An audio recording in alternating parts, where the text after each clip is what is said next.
Hello, I'm John Molesky, and this is Wilson Center Now, a production of the Woodrow Wilson International Center for Scholars.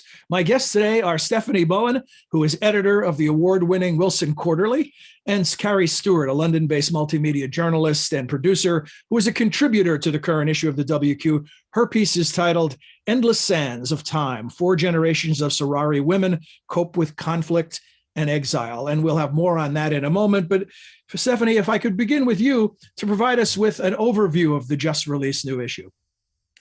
Thank you, John. It's really great to be here. And I'm so proud to be part of this issue. It is really a dynamic and deep dive into the human displacement crisis.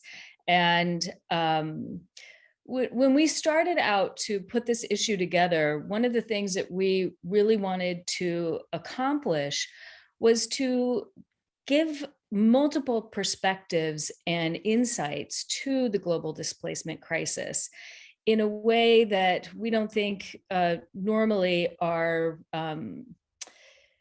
put out there. We are, as you know, our president and CEO of Wilson Center was USAID administrator for a few years. And one of the things that he really took away from his time there was a complete surprise at how many people were displaced in the world and what was happening. So he brought that perspective into it. And then we really branched out and found quite a number of wonderful stories to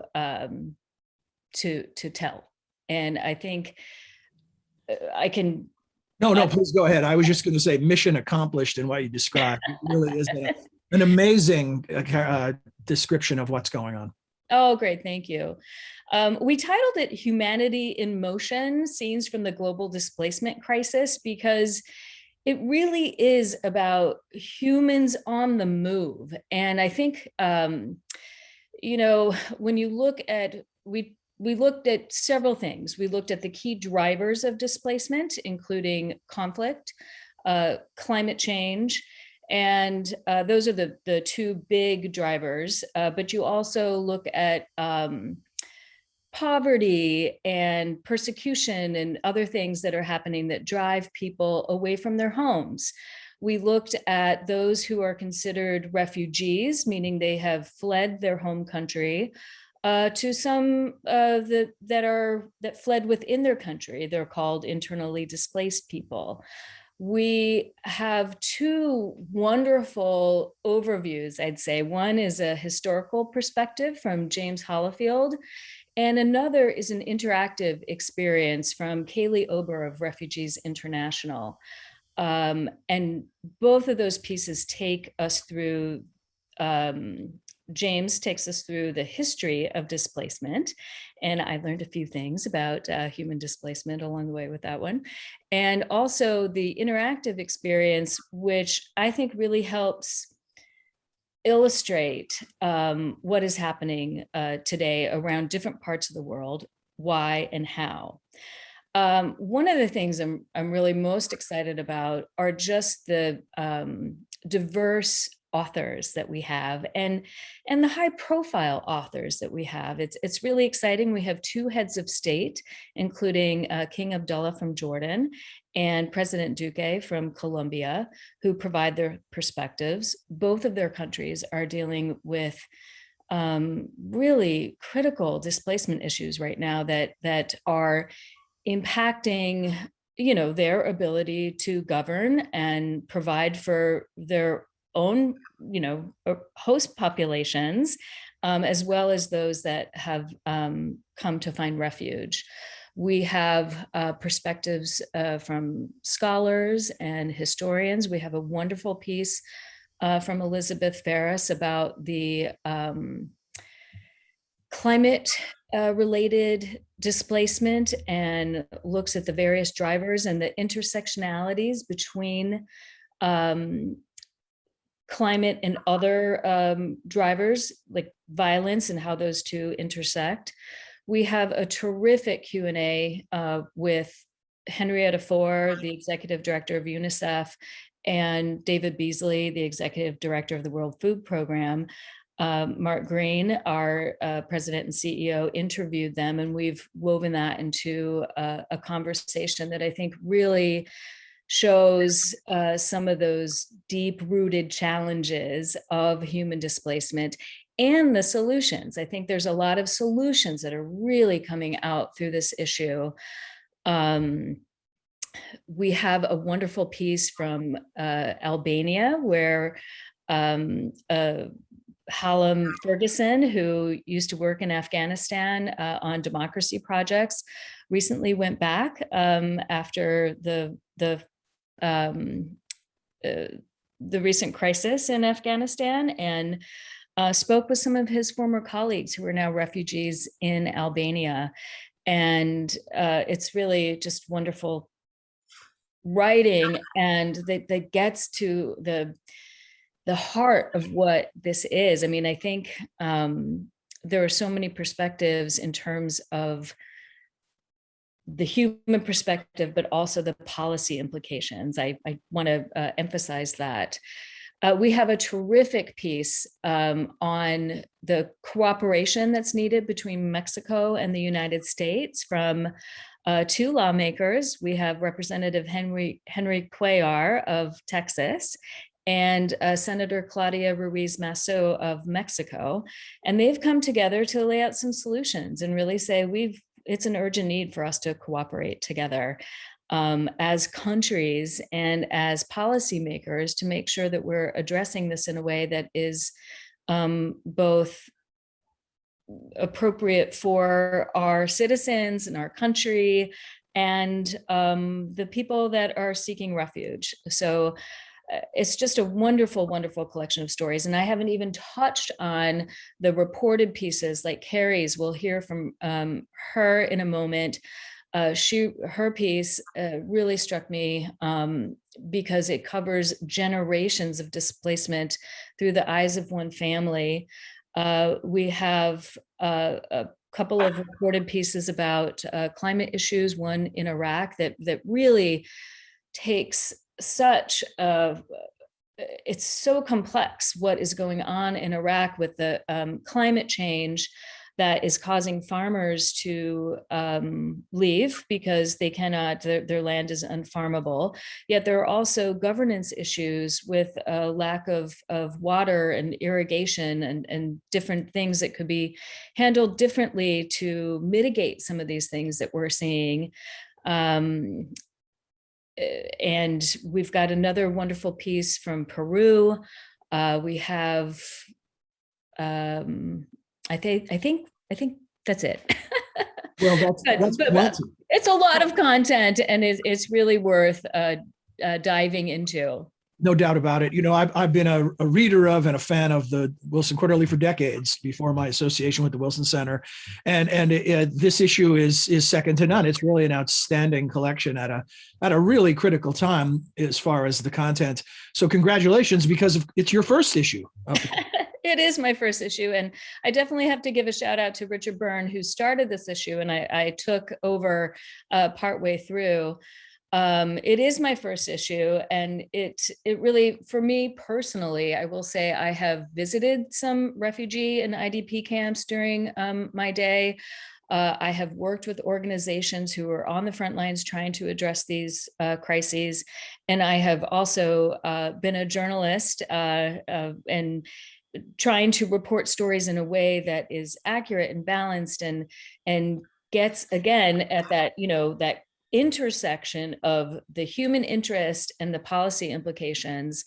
And when I look at this issue and the things that I think I'd like people to take away, I think there are two things. One, I'll say it again, that there is an intersection between what happens personally to a human and the policy implications, but that this is an issue that impacts us all. There are 82 million displaced people in the world, and those 82 million people are not able to live their best lives. They are, I also just have to say, we have wonderful perspectives. I knew I forgot something of, we have perspectives from former and current refugees that are really important. We have John Than Majok, who is a former lost boy of Sudan, who is currently works at the Wilson Center, and he does a lot of speaking about the refugee crisis, and he brings a wonderful perspective to what is happening and has happened over time. And then we have a great piece out of Turkey/Syria. We have a Syrian refugee who is working with CARE in Turkey. She's a sexual reproductive health provider. She's a medical doctor, and she's a refugee. And she was interviewed by our director of maternal health initiative, Sarah Barnes, who they really show the need for healthcare and some of these things that have been neglected, that are very hard. It's hard to provide health and the different things that are needed to provide these populations that are on the move. So thank you for allowing me that. I do want to go back to the key takeaways if I have a moment. Would you like? Yeah. No, go ahead. I was going to say we could save that for a little later if that's okay. That's fine. We'll save that for a little later. Yeah. I promise I'll follow your lead. I will not forget to do that before we sign off. But Kary, I want to turn to you. Yours is one of the pieces that really puts a human face on this issue in a way that really I think is necessary. When we hear about refugees or climate refugees or displaced people, it's all this amorphous mass of humans. It's like talking about COVID death numbers. It doesn't resonate unless you happen to know someone. And so I think the piece that you offer is really, really important in that way. And it's powerful and informative. I told you that in a private message. I'm saying that publicly now. And speaking of pulling back the curtain behind the scenes, tell us how your article came about and how you ended up finding the protagonist and her family that you write about. Well, firstly, thank you very much for having me, John, and thank you, Stephanie, as well. Yeah, there's a little bit of a history around that, in that many years ago, I actually had my own charity. We were taking music equipment into the camps, and we had a connection with another charity organization called Sandblast, and they've been working in the camps for over 25 years now. And that's how we ended up there. And when I saw that this issue was coming out, my interest is primarily in humans, their real stories. I'm a storyteller more than anything, really. And I'd known about this situation for so long. And at the time when I first learned about it, which was probably over 10 years ago, I was shocked that I actually did not know about it until that point. It had been an ongoing situation for so long, and yet I had no knowledge of it. And that really shocked me. And so that stayed on my radar, really, as something that I wanted to somehow contribute to tell this story.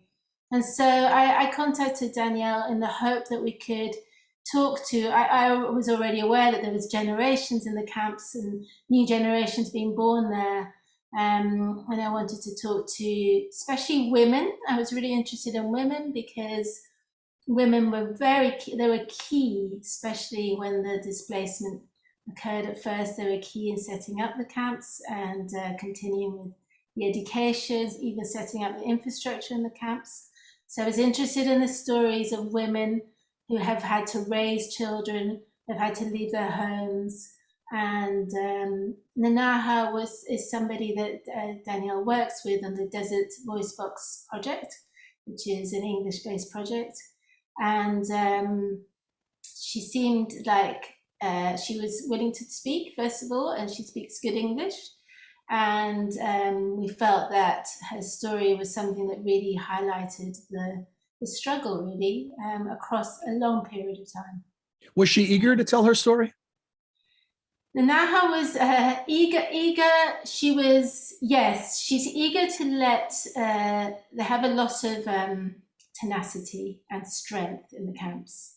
And she's very eager to show that side of things.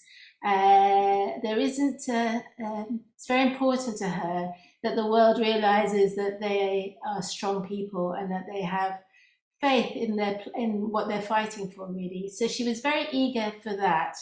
I think the personal aspect of the story was perhaps a little more challenging for her.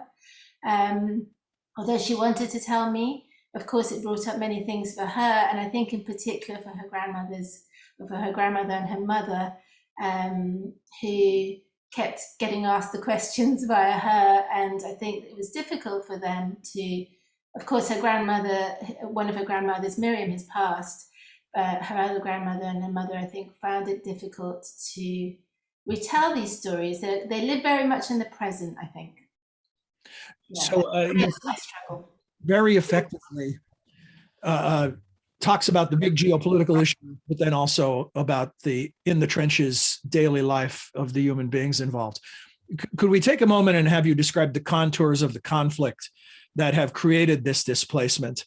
And really, in many ways, when I read it, I was thinking in terms of this is chaos in the aftermath of colonialism. It was absolute chaos, yeah. Like I said, my interest is in the human aspect, and it is such a long conflict that there are many experts who have spent their lives really devoted to unpicking and studying this conflict. So from my experience with Nanaha and what I know of the camps, the chaos really in the displacement in the time when the Moroccans and the Mauritanians attacked Western Sahara, the people there were very divided in their reactions. There were many people who chose to stay in Western Sahara and protect their homes in the belief that their military, their people would win and they would be safe once again. And there were those who chose to go and fight, and there were those who chose to flee. And so there is a complete chaos at that time, particularly because it was very, very sudden. It came out of the blue. The Moroccans and the Mauritanians had signed an agreement saying that the Sahrawis their wishes would be respected in terms of when Spain handed over after decolonization. And I think they weren't really aware that this was coming, and it seems that the attack was really kind of planned without any of the international community knowing about it at all. So it was a complete shock. And that's why you have in the story, it starts with the story of Miriam, her grandmother, fleeing, but her neighbor initially, although she'd been told that there was fighting happening, continued with the celebrations for her newborn son, because it really wasn't something that they believed. They weren't aware that this was going to happen. It was completely out of the blue. And so that's really where the chaos started, and the population spread, either stayed in Western Sahara or ended up in the camps eventually. Thank you. And I promised Stephanie that she would not just be a guest, but she gets to be a co-host and ask you some questions as well. And because you're an editor, Stephanie, if you'd like to edit any of my questions or comments, I will take those. I have a red pen myself, and I'll take any advice I can get. Over to you, Stephanie. You're doing a great job, John. No edits here. Kary, I'm really curious. One of the things that your story illustrates so well is the fact that there are generations who are growing up in camps. And I'd like you to speak to that a little bit and what you think Nanaha would like us to know about that. Absolutely. And Nanaha, as I retell in my story, it was at around the age of 8 that she realized that she was a refugee child. And from that, she's a very curious person. And I haven't met her personally, but Danielle also tells me this. She's curious to know. And when at the age of 8, she realized she was a refugee, she asked many questions. And so she took this on board. She realized that she was not in her homeland, and she took this very much on board. And that's been her life's choice, really. But as she was born in the camps, but now her daughter is there, and her daughter and many of the younger children, of course, know no other life but what's happening in the camps. And Danielle tells me that when she first started going to the camps many years ago, this is Danielle from Sandblast, she, every conversation would be about the fact that they were in exile. This is a struggle, this is a conflict, and how they were going to get home. And this was when she started going 20, 25 years ago. In recent years, maybe in the last 10 years or so, she could be in the council 3 weeks, 4 weeks before anybody ever brought it up. So there's this feeling that there's a dilution of keeping that struggle within their consciousness, really. And so it becomes less of a need, and it becomes accepted to live on rationed food, to not have infrastructure. We've got a roof over our heads, so that's okay. And some of the children also have expressed to Danielle that they actually fear going back to Western Sahara, because Western Sahara seems somewhere that isn't peaceful, dangerous, where there's conflict, whereas what they have at home in the refugee camps is a kind of sanctuary, where they don't have to face all of that. So I think that's a real worry for the older generation. What they still, of course, believe that they will return to their homeland. And so it's a real worry for them if the young people do not take up that struggle. Of course, recently the war has started again. And so that has, in a way, reignited that awareness and that struggle. And there's also been many younger people who have returned to Western Sahara because they're fighting there. And so now have that physical connection with their homeland. And so, of course, nobody advocates war or fighting. That has brought that back into focus for the Sahrawis in exile. So, yeah. Kary, I'm curious what you hope people will take away from this piece.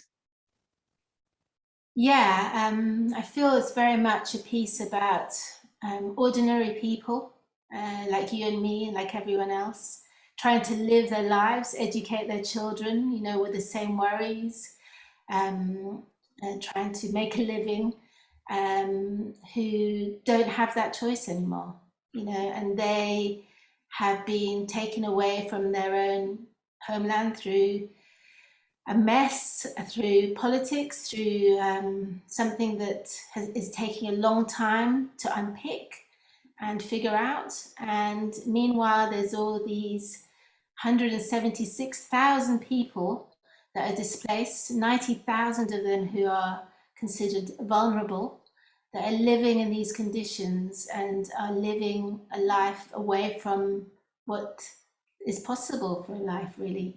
And so the awareness that there are many millions of people, like you said earlier, Stephanie, that are living in this situation, and that they're not talked about every day. And in a way, really, they should be. Yeah. Kary, you write in the piece about how being raised in exile how it will shape a worldview.